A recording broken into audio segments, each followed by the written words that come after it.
Ever heard of a pardon?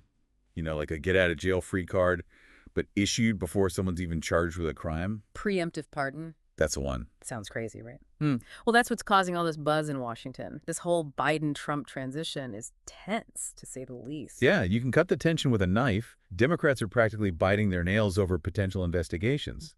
The kind that feel politically motivated. It's like a political thriller playing out live. We're talking some big names potentially in the hot seat. Liz Cheney, Adam Schiff. Don't forget Dr. Fauci. Oh, right, him too. Accusations are flying, lying to Congress, meddling in investigations that ruffled Trump's feathers, the whole 9 yards. And get this word on the street is Biden's aides are pushing for these preemptive pardons. But Biden himself hasn't said a peep. And let's be real, would these folks even accept a pardon? It's a tricky situation. Accepting could look like they're admitting guilt. Not exactly a good look if you're claiming innocence, right? So let's unpack this. What exactly is a preemptive pardon? Legally speaking, I mean. Is it even kosher? Okay, so legally, a preemptive pardon is like giving someone a shield before they even know they need it. It's for a specific crime but comes before any charges are filed or a conviction happens. So you're basically saying they're being pardoned for something they haven't even been officially accused of. Exactly. And the power to do this, straight from the Constitution. The president gets to decide on pardons for offenses against the U.S., but There's a but. there's always a but. These preemptive pardons, they're about as common as, say, finding a unicorn in your backyard. So rare, then. Let's dive into the accusations themselves.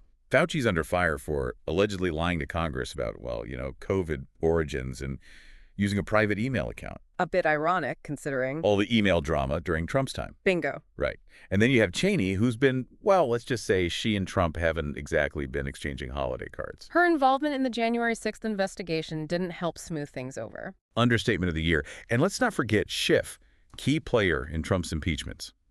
Talk about pouring gasoline on a bonfire. Exactly. Okay, but this whole thing begs the question, if you pardon someone before they're even charged, doesn't that basically say they're guilty? That's the ethical tightrope walk, isn't it?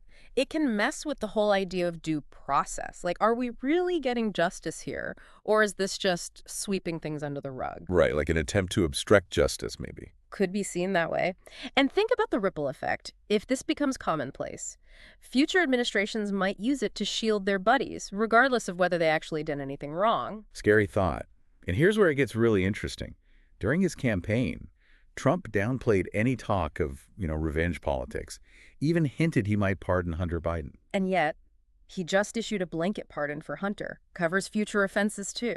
And this after repeatedly saying he wouldn't. So what's the takeaway here? Well, it seems like Trump might value loyalty over legal procedures, even if it contradicts what he said before.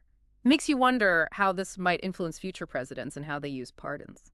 Could set a dangerous precedent. Potentially. Now, switching gears to the Democrats. Are they genuinely worried about politically charged prosecutions, or is this a strategic play? Like some 4D chess move to corner Trump? It's hard to say for sure, but it definitely highlights That elephant in the room. the massive lack of trust between these administrations. It screams, we're worried the justice system's going to be used as a political weapon. Yeah, that comes through loud and clear. So let's recap. Yeah. We're talking preemptive pardons, potentially being used to shield people from, let's call it, politically motivated legal action. There are major ethical concerns about due process and the precedent this sets, and the cherry on top, a heaping helping of distrust between political parties. It's messy, and finding clear-cut answers, well, that's no easy feat. No kidding. We've covered a lot today. Preemptive pardons, accusations against big-name figures, possible motives behind these pardon discussions, even the long-term consequences. Now, for you, what really jumps out from all this? It's the crumbling trust in our institutions. If we can't even count on a fair and impartial justice system, it makes you question the core of our democracy. That's a sobering thought.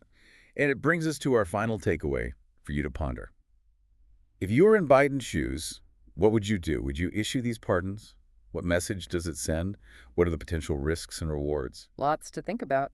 Definitely. We've only scratched the surface, but hopefully this deep dive has given you some food for thought.